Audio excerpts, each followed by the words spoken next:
Hello, Carl Munson here, one half of the Munsons who present The Moment here on New Reality TV every weekday for you. Hope you're well, and do let us know. Send us a message in the chat, if you will, this morning. It's Wednesday here, hump day, if you like, and it's always good to find out how you're doing. Today, Louisa is resting her voice, and we have a pre-recorded interview with a wonderful guest called Faith Streng. That's a somewhat unusual name. Faith, fairly straightforward. Streng, S-T-R-E-N-G, and she is the presenter of the Third Eye Perspective here on New Reality TV. So she's one of our fellow presenters here.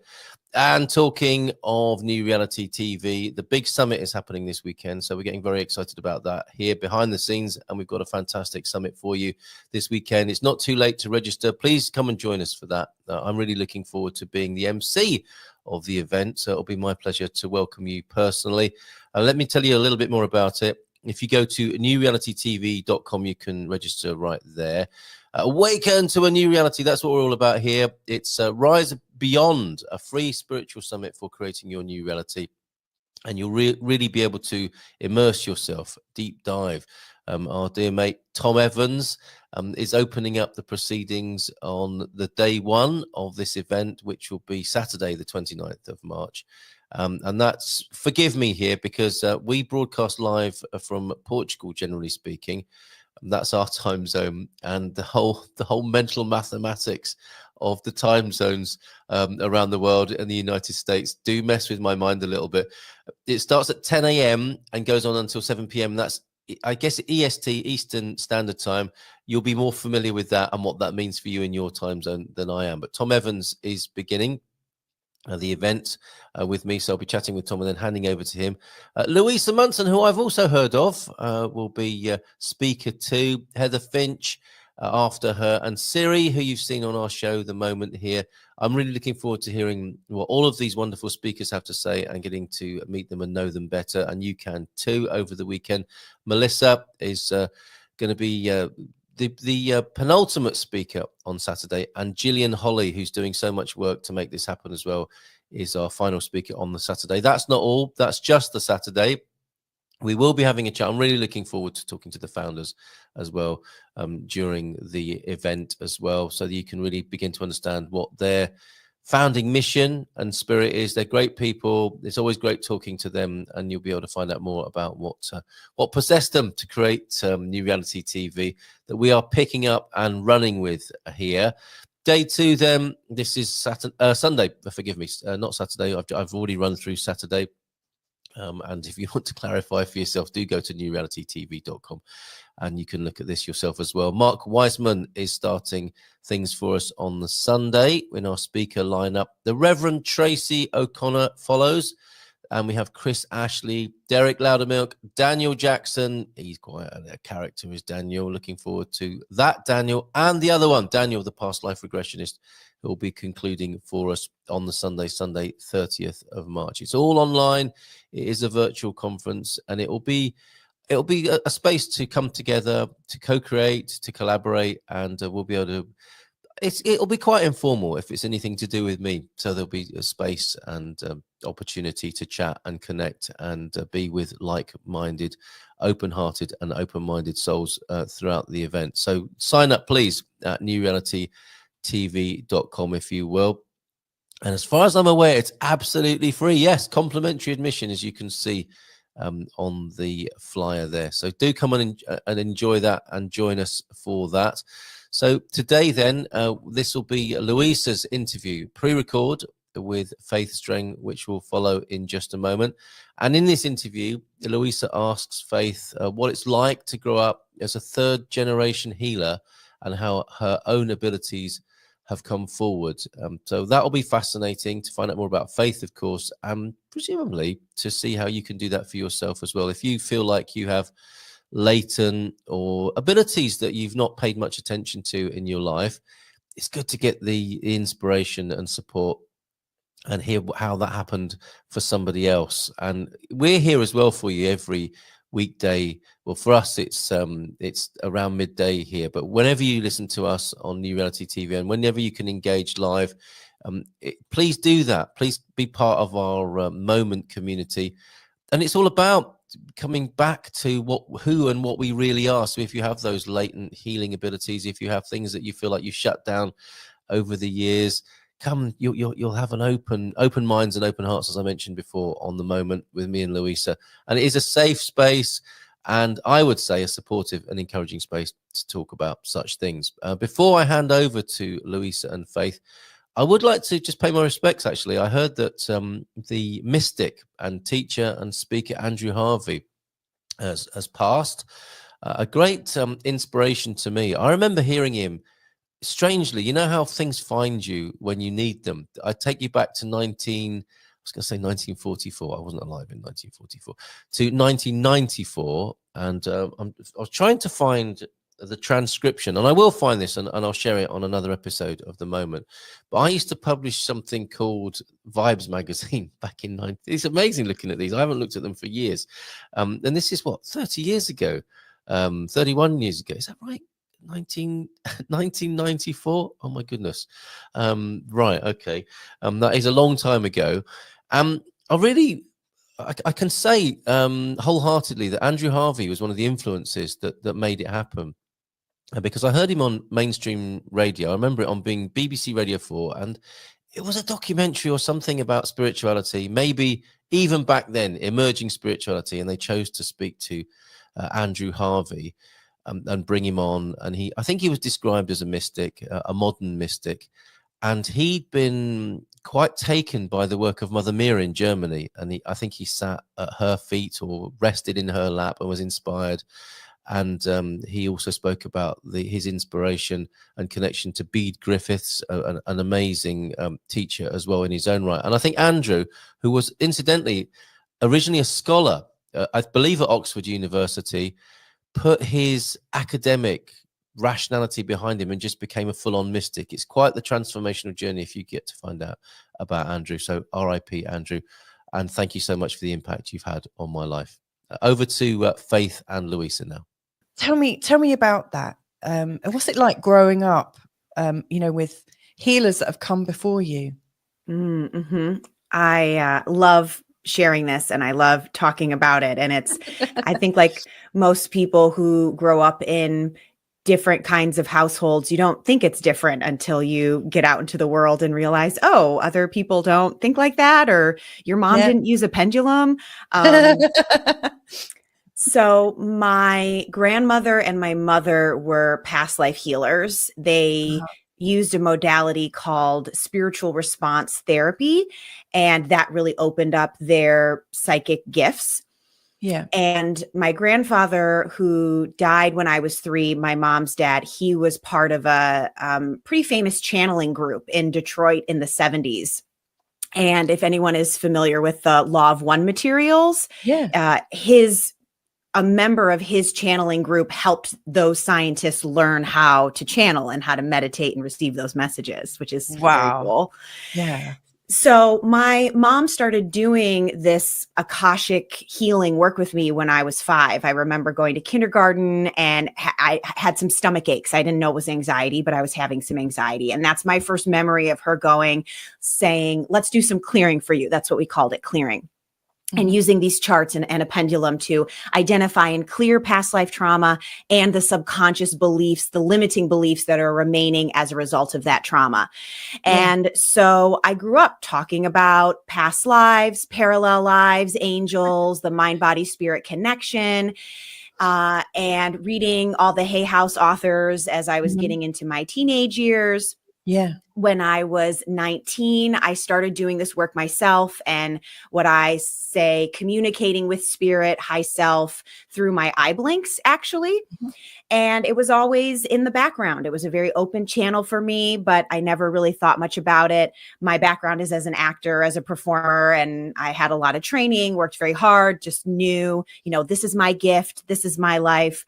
And like a lot of people, what I thought my life was going to look like, it did not end up looking like that. And eventually I reawakened to this as I realized that path was not for me, didn't make me happy, didn't make me feel empowered or authentic, that that is what reemerged for me, that, oh my gosh, I'm a 3rd generation healer, and I love talking about healing, and I know I have these gifts. And I threw myself into it. I had already done 2 levels of Reiki training at that point. And as I wanted to see where my gifts could lead me, things just started coming online more and more and more and more and more.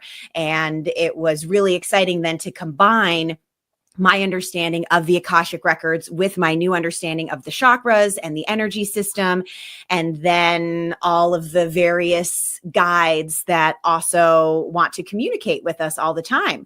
So it was, growing up, it was kept very kind of underground. I grew up in a small town in the Midwest in the United States where, you know, there were a lot of churches. People didn't really talk about these things. And it wasn't until I went away to this arts boarding school that I really got to start talking about things, and people were very interested. And I just went, oh, this is actually quite cool what this is and what I can do. And being able to be involved in this industry, in this world now for 30 years, and seeing how much more mainstream it's become has just been extraordinarily exciting to be a part of it. How quickly did your energy, your true purpose emerge? You know, how quick were you to readily accept it? You know, like obviously you were training to be a performer. Talk me through that. Like, how did you know to have the, you know, to make that decision? I was in my early, I guess I was in my like mid 30s, early 30s. So it felt like it took forever, but that's, I know, in retrospect, you know, young in terms of these things.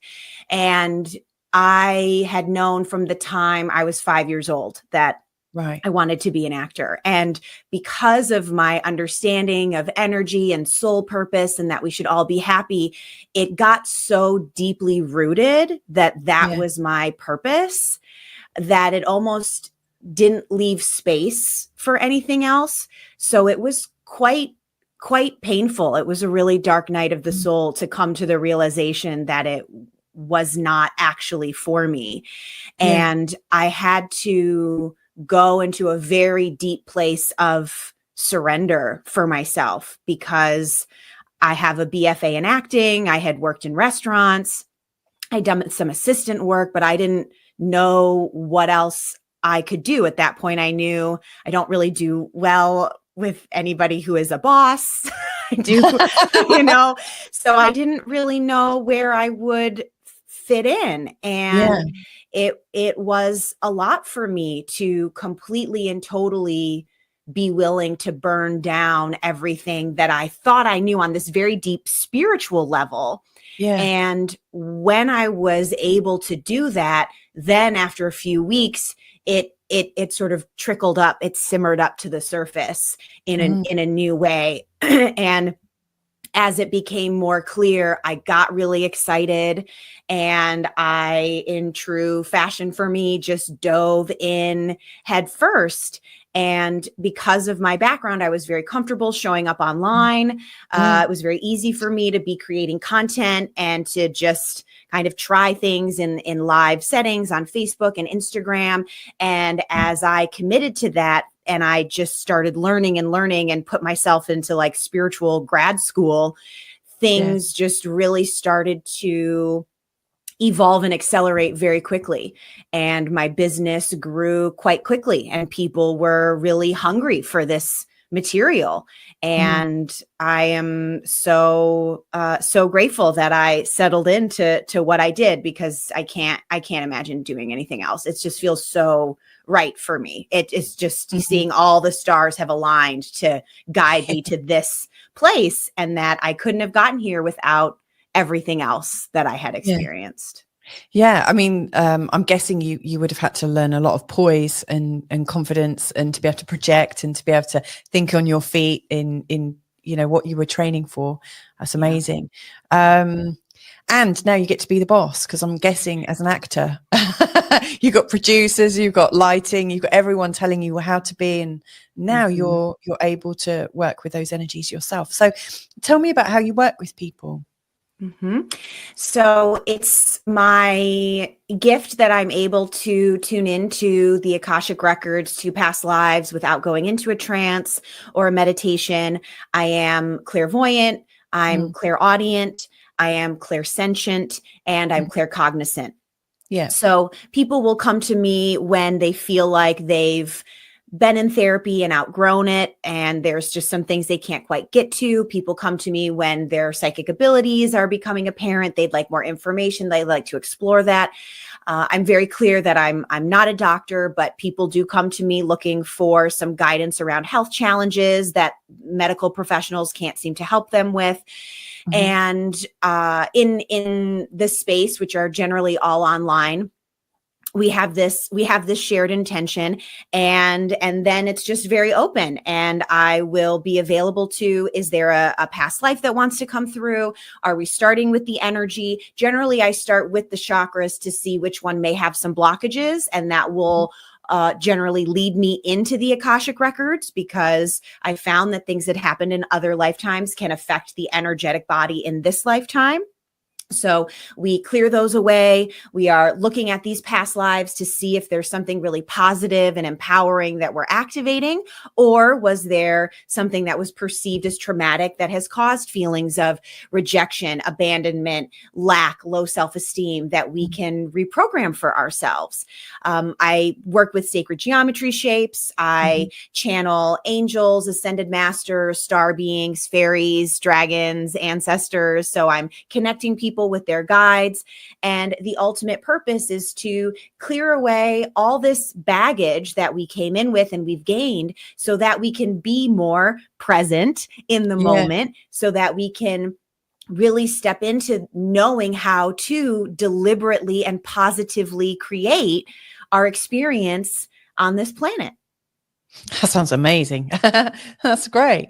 Yeah. And I'm sure that's changed quite a bit, because you've been doing it now for what, since you got back onto your path, your true path. How long have you been doing that? I started my business in 2019. And at that Just in point time I for was, COVID. yes. And then in 2020, it like really came in full force. Yeah.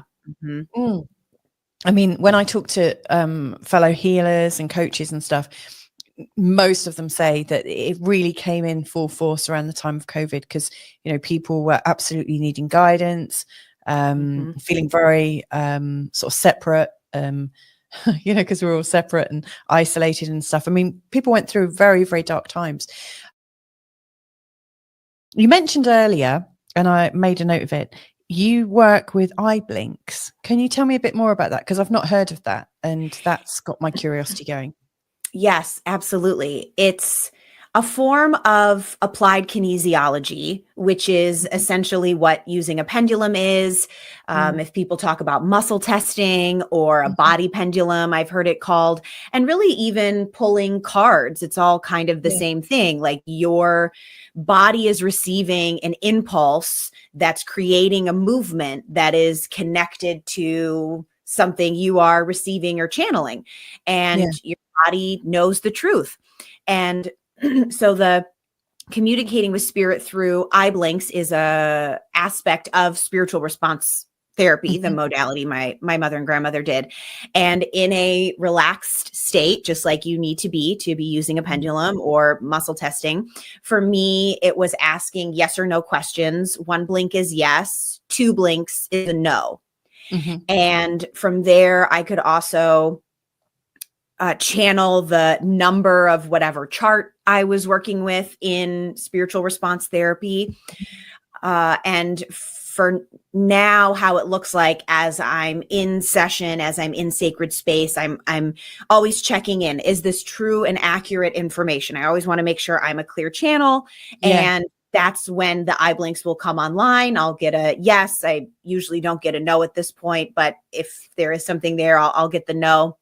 And then when there is clearing happening, sometimes my eyes do blink a lot. It's already coming online as I'm talking about it. And Yeah. now evolved also into kind of my head moving a little bit. There's just energy moving through there, but it's a very easy process that once you learn how to trust it, answers will come through that I wasn't expecting, looking for clarity on things. And over time, I learned to trust that so deeply that was a guiding light for me, since my late teens and early 20s. Wow, that's amazing. And I'm wondering, is that where you got your name for your show? Because you're a fellow show host on New Reality TV. Mm-hmm. You've got your show called The Third Eye Perspective. Mm-hmm. It's the third eye, obviously, intuition, but that's also, is that because of you're a third generation healer? I did not even think about that when the name came to me, and then I was writing my bio for the show. I was like, "Oh, third. That's interesting." That's what I thought immediately. And then and you're talking about the eye blinks, and that also occurred to me. That also did not even come to me until right now. So that's beautiful. It's something that I talk a lot about in my sessions. How we can rise above whatever the 3D experiences are. There's that number 3 again. Yeah. And instead maintain that third eye perspective. How can we see the bigger picture? How can we zoom out, whether that's in the Akashic records or whether that's a way of holding compassion for other people in our lives. But that's always my question to my clients in this very intense moment. How can we create space to zoom out and see what's really happening, what we're really being asked to learn, what we're really being asked to heal, because that's where the peace and the growth come in. Yeah. Yes. I love that. I love that answer. I'm a fellow intuitive as well. I've got some of the clairs. I don't think I've got all of the clairs, so clairsentience. Yeah, I mean, I think you're more Claire. You've got more of the Claires than me. But I was talking recently with Daniel M. Jackson, who's got a show on New Reality TV as well, Beyond the Veil. And he was saying that, when he is looking through his eyes, he always has another layer that he's always perceiving. I can tune in and out of that, but it's not always. So yeah, it's interesting to hear you also saying that you're like helping people to see that sort of bigger perspective, to work with the tuning a little bit. What's the greatest gift you think that you've had in this lifetime so far, or the greatest learning? What a beautiful question.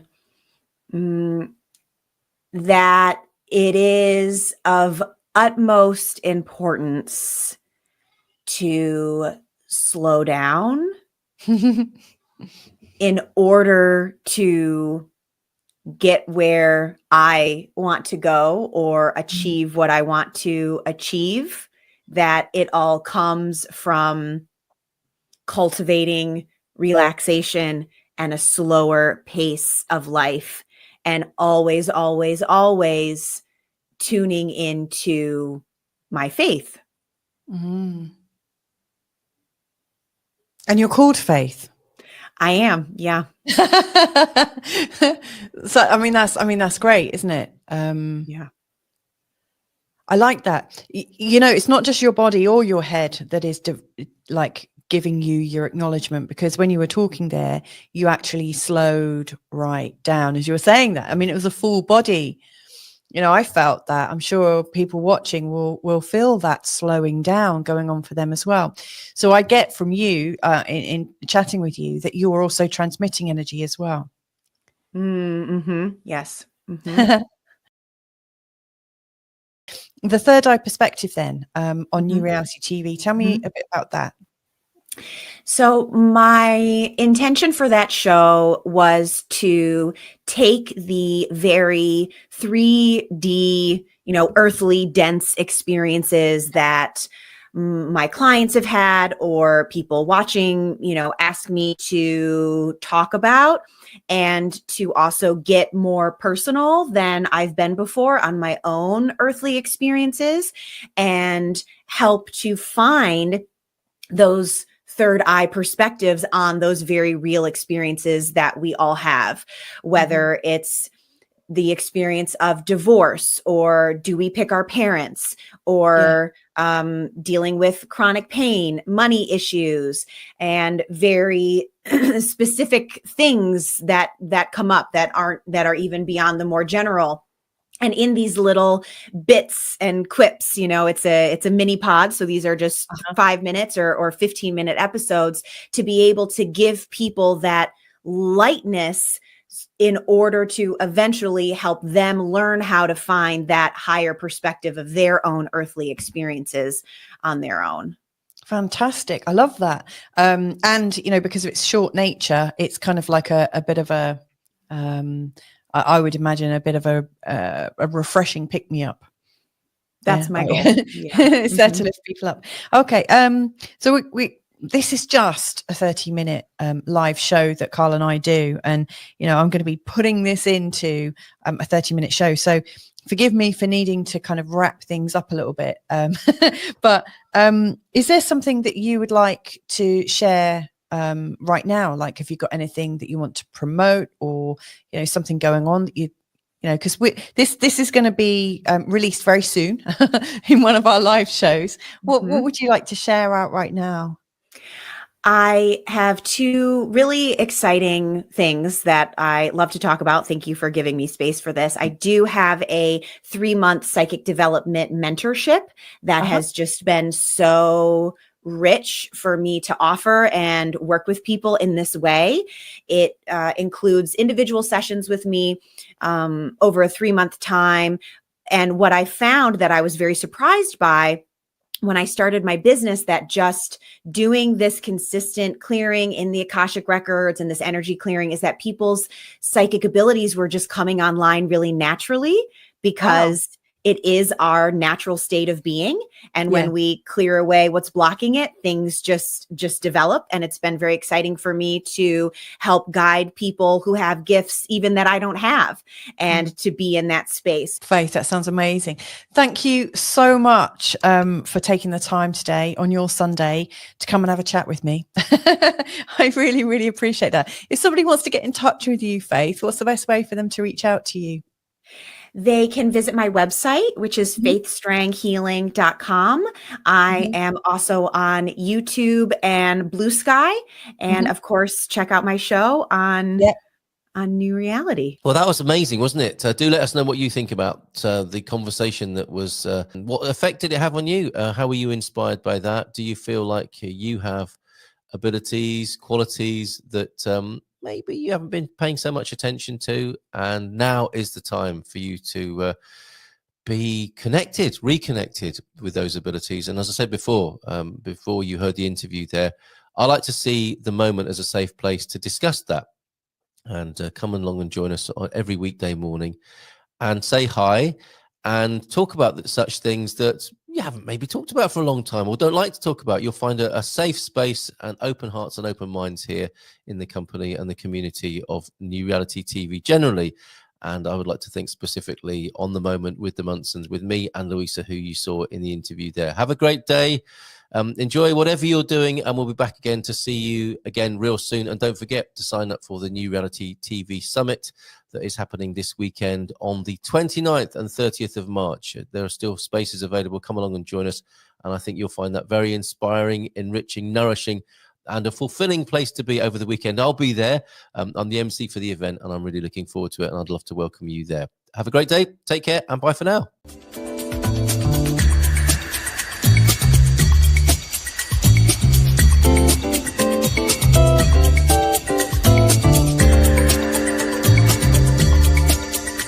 Need a daily reset? Join us, Carl and Louisa Munson, for the moment, your space to pause, reflect, and recharge. Live every weekday, we dive into consciousness, chat with fascinating guests, and share real techniques to help you relax and step into your best self. So come join the conversation, because the present moment is where the magic happens.